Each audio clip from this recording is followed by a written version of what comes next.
శక్తిమంతుడైన యేసు ప్రభుల వారి ప్రశస్త నామంలో ఈ ఉదయకాలమందు వాక్యం వింటున్న ప్రభు బిడలైన మీ అందరికీ కూడా మా ఇమ్మానుయేలు సహవాసం తరఫున హృదయపూర్వకంగా కృతజ్ఞతలు చెల్లిస్తూ ఉన్నాను.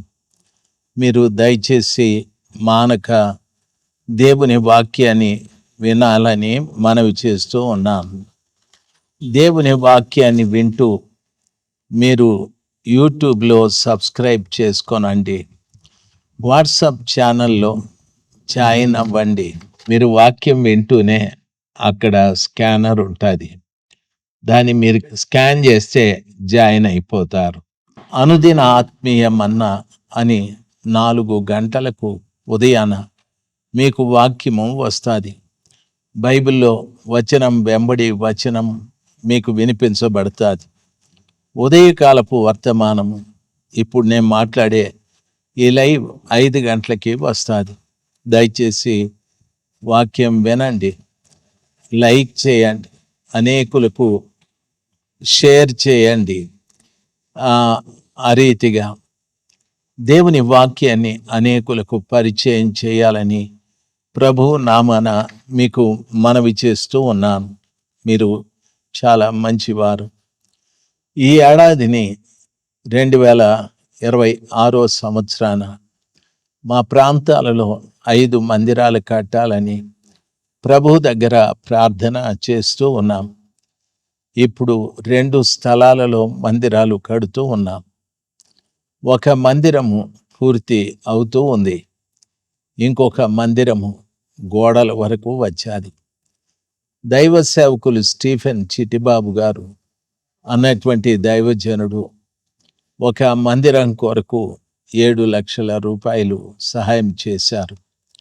దయచేసి ఆ దైవజనుని కొరకు ప్రార్థించండి, మీరు కూడా ప్రార్థించండి. ప్రభు పరిచర్యలో మీ చేతులు కలపాలని మనవి చేస్తూ ఉన్నాను. దేవుడు మిమ్మల్ని అత్యధికంగా దీవించాలి. మీ కుటుంబంలో ప్రతి వారు ఆరోగ్యంగా ఉండాలి. మీ కుటుంబంలో మంచి సమాధానము, సంతోషము, ఆరోగ్యము, ఆత్మీయతలో మీరు అభివృద్ధి చెందాలి. అన్నిటికంటే ముఖ్యంగా ఆర్థికంగా రోజు మీరు అభివృద్ధి చెందాలని ప్రార్థన చేస్తూ ఉన్నాం. ఈ రోజున ప్రత్యేకంగా దేవుడు మనల్ని చూసేవాడు. మనల్ని చూడడం అంటే అనేక పరిస్థితులను మన విషయాల్లో చూసేవాడు. అందులో మన కన్నీటిని కూడా ఆయన చూసేవాడు. పరిశుద్ధ గ్రంథమైన బైబిల్లో ప్రభులు వారు కన్నీటిని చూస్తాడా అంటే ఖచ్చితంగా ఆయన కన్నీటిని చూస్తాడు. దేవుని వాక్యంలో మీరు గమనించినట్లయితే వాక్యం ఈ రీతిగా సెలవిస్తుంది. 2వ రాజుల గ్రంథము 20వ అధ్యాయంలో ఈ రీతిగా చెప్పబడి ఉంది. మీరు 5వ వచనాన్ని చదువుకుంటే హిజ్కియా రాజును గూర్చి ఈ రీతిగా రాయబడి ఉంది. నీవు తిరిగి నా ప్రజలకు అధిపతి అయిన హిజ్కియా యొద్దకు పోయి అతనితో ఇట్లనము, నీ పితరుడైన దావీదునకు దేవుడగు యెహోవా సెలవిచ్చిన ఏమనగా, నీవు కన్నీళ్లు విడుచుట చూచితిని, నీ ప్రార్థన నేను అంగీకరించి ఉన్నాను, నేను నిన్ను బాగు చేసేదను. 3వ దినమున నీవు యెహోవా మందిరమునకు ఎక్కిపోదువు, నీ ఆయుష్ 15 సంవత్సరములు నీకు ఇచ్చేదనని ప్రభులు వారు సెలవిచ్చారు. ఇందులో ప్రాముఖ్యమైన మాట, నీవు కన్నీళ్లు విడుచుట నేను చూచితిని, నీ ప్రార్థన నేను అంగీకరించి ఉన్నాను అని చెప్పాడు. దేవుడు ఎంత గొప్పవాడంటే, నీ కన్నీళ్లను నువ్వు ఎందుకొరకు కన్నీళ్లు కారుస్తున్నావో అది ప్రభుల వారు చూస్తూ ఉన్నారు. హిజ్కియా రోగి, ఆయన చనిపోతాడు. ఆ వార్త విన్నాడు. చాలా కాలం నుండి ఆయన రోగంతో బాధపడుతూ ఉండేవాడు. అయితే దేవుడు అతని ప్రార్థన కన్నీటిని చూశాడు.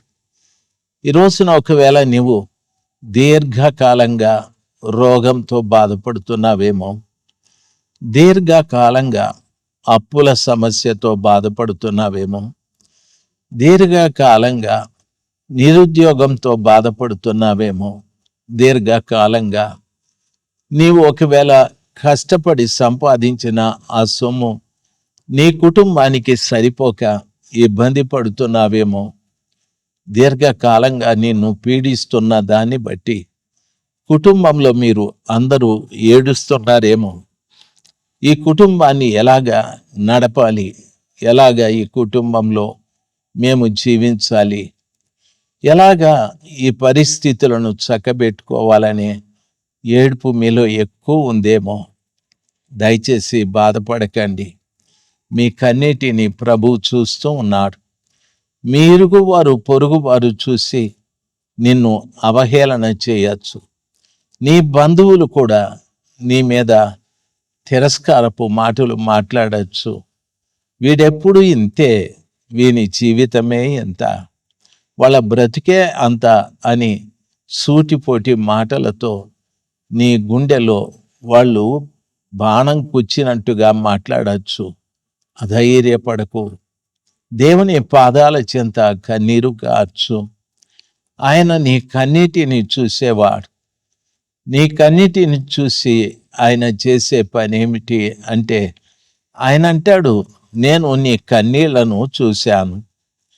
ఆ తరువాత ప్రభు చెప్పిన మాట, నీ ప్రార్థన కూడా విన్నాను అని చెప్పాడు.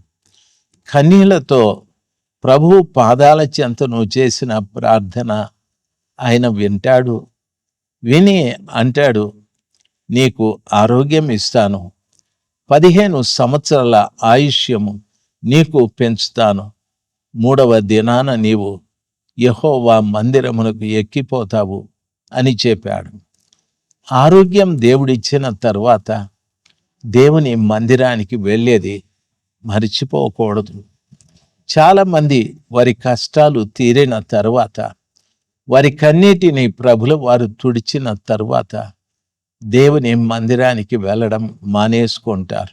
తప్పు. ప్రభు చెప్పాడు, 3వ రోజే నీవు యెహోవా మందిరమునకు ఎక్కి వెళతావు అని ప్రవక్త ద్వారా ప్రభుల వారు చెప్పించారు. వింటున్న దైవ జనాంగమా, కన్నీళ్లు విడిచిపెట్టు, ప్రార్థన చేయి. స్వస్థత నీకు కలిగితే, మేలు నీకు కలిగితే దేవుని మందిరానికి వెళ్ళడం మానుకోవద్దని ప్రభు నామాన మీకు మనవి చేస్తూ ఉన్నాను. దేవుడు చాలా మంచి దేవుడు. ఆ గొప్ప దేవుని యొక్క మహాకనికరం నీ కన్నీటిని చూస్తూ ఉంది. ఎంత గొప్ప దేవుడు. చాలామంది నీ కన్నీటిని చూసి నిన్ను అవహేళన చేశారు. నా దేవుడు అలాగా కాదు. రెండవది, ఎందుకు మనము కన్నీరు కార్చాలి అనే ఆలోచన మనకు రావచ్చు. పరిశుద్ధ గ్రంథమైన బైబిల్లో మనము చదువుకున్నట్లయితే చూడండి, 1 సమూయేలు గ్రంథము 1వ అధ్యాయము వాక్యం ఈ రీతిగా సెలవిస్తుంది. చూడండి, వాక్యంలో 8వ వచనం, ఆమె భోజనము చేయక ఏడ్చుచూ వచ్చాది. ఆమె పెనిమిటైన ఎల్కానా, అన్నా, నీవెందుకు ఏడ్చుచున్నావు? నీవు భోజనము మానుటయ్యేలా నీకు మనోవిచారం ఎందుకు కలిగినది? 10 మంది కుమార్ల కంటే నేను నీకు విశేషమైన వాడను కానా అని ఆమెతో చెప్పుచూ వచ్చెను. వారు షిలోహులో అన్నపానములు పుచ్చుకొనిన తరువాత హన్నా లేచి యాజకుడైన ఏలీ మందిర స్తంభము దగ్గరనున్న ఆసనము మీద కూర్చొని ఉండగా బహు దుఃఖాక్రాంతురాలై వచ్చి యెహోవా సన్నిధిని ప్రార్థన చేయుచు బహుగా ఏడ్చెను అని వాక్యము సెలవిస్తుంది. తన భర్త దగ్గర ఏడుస్తూ ఉంది. తన చెల్లి పెనిన్నా దగ్గర ఏడుస్తూ ఉంది. వాళ్ళు ఓదార్పు మాటలు చెప్పారు. భర్త అంటున్నాడు, 10 మంది పిల్లల కంటే నేను నీకు శ్రేష్ఠుడు కాదా? నేను ఆమెకు ఒక పాలు ఇస్తే నేను నీకు 2 పాళ్ళు ఇస్తున్నాను కదా అని చెప్పాడు. ఆస్తి ఆమె దుఃఖానికి సరైన దీటు కాదు. దయచేసి గమనించాలి, భర్త యొక్క ఓదార్పు ఆమె దుఃఖానికి సరైన దీటు కాదు. ఆమె భర్త దగ్గర ఏడ్చిన ఏడ్పు ఆమె సమస్యకు పరిష్కారం కాదు. ఆమె లేచి ఏలీ మందిరంలోనికి వెళ్ళి అక్కడ యెహోవా సన్నిధానంలో ఆమె ప్రార్థన చేస్తూ ఉంది.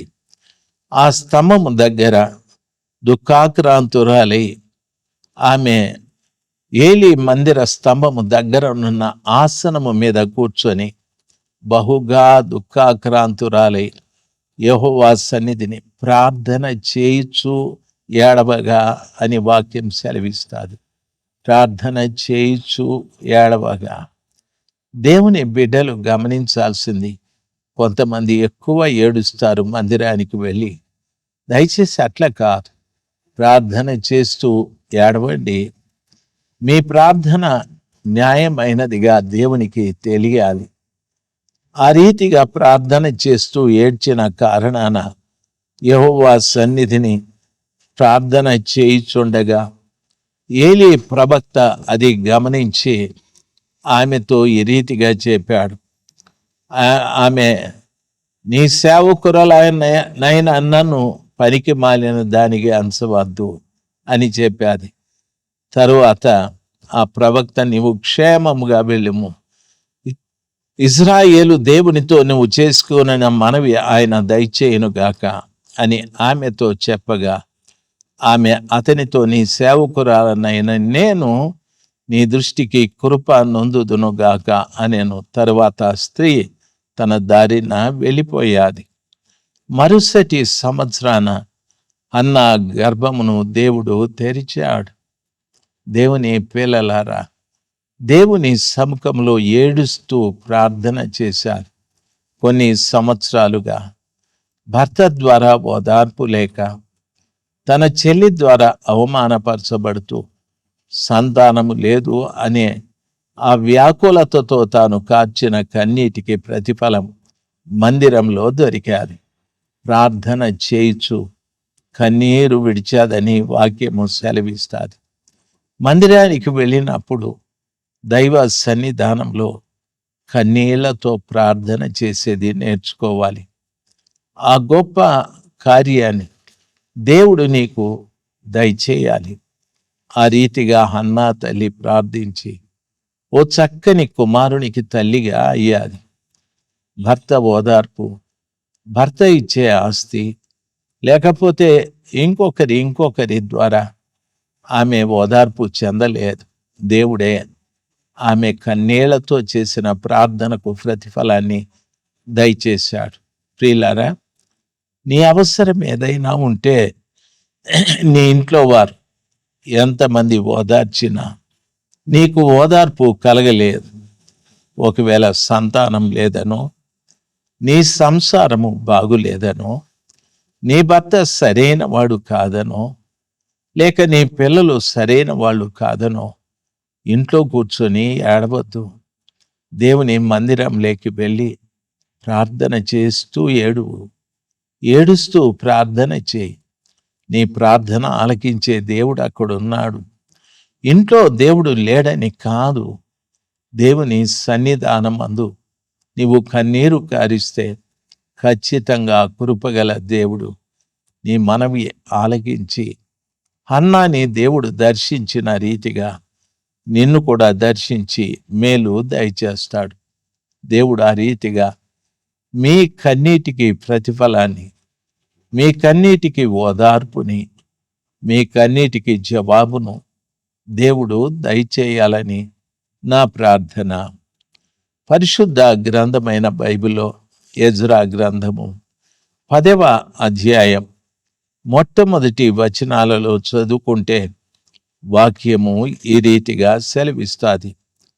ఎజ్రా గ్రంథము 10వ అధ్యాయం మొట్టమొదటి వచనంలో, ఎజ్రా ఏడ్చుచు దేవుని మందిరము ఎదుట సాష్టాంగపడుచు పాపమును ఒప్పుకొని ప్రార్థన చేశాడు.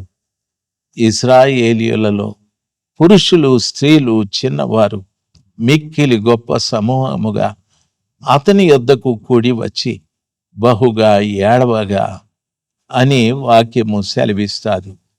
బహుగా ఏడవగా అని.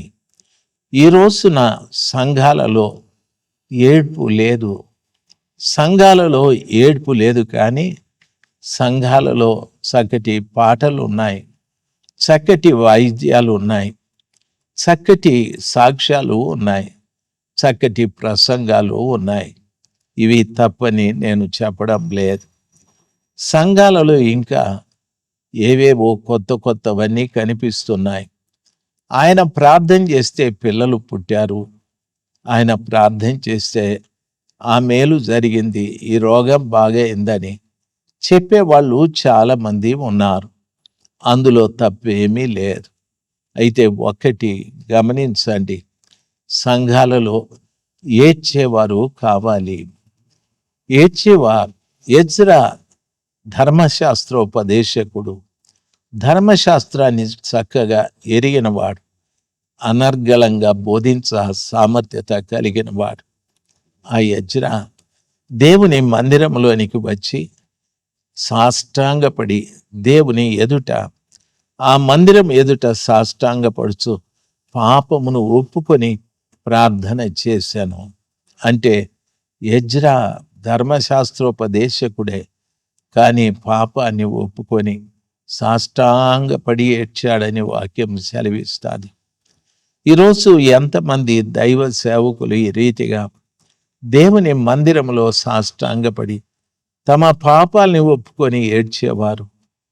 సేవకుడు నిలబడి మీ పాపాలు ఒప్పుకోనండి, దేవుడు మీ పాపాలు క్షమిస్తాడు, మీరు పాపులు, మీ పాపాలు ఒప్పుకోనండి అని మాట్లాడుతూ ఉంటారు. నిజమే, మన ముందు కూర్చున్న వాళ్ళు పాపులే, బోధించే నేను కూడా పాపినే. దయచేసి గమనించాలి, మొదట నేను ప్రభు ఎదుట సాష్టాంగపడి నా పాపాన్ని ఒప్పుకోవాలి, నా పాపాలు క్షమించమని ప్రభు దగ్గర ప్రాధేయపడి ప్రతిమలాడాలి, క్షమించమని ఆయన పాదాల చింత గోసాడి కన్నీరు కార్చాలి. అప్పుడు చూడండి, వాక్యము సెలవిస్తుంది, పురుషులు, స్త్రీలు, చిన్నవారు బహుగా మిక్కిలి గొప్ప సమూహముగా అతని యొద్దకు కూడి వచ్చి బహుగా ఏడవగా అని వాక్యము సెలవిస్తారు. పురుషులు, స్త్రీలు, చిన్నవారు, పెద్దవాళ్ళందరూ కూడా ఆయన యొద్దకు వచ్చి బహుగా ఏడ్చారని.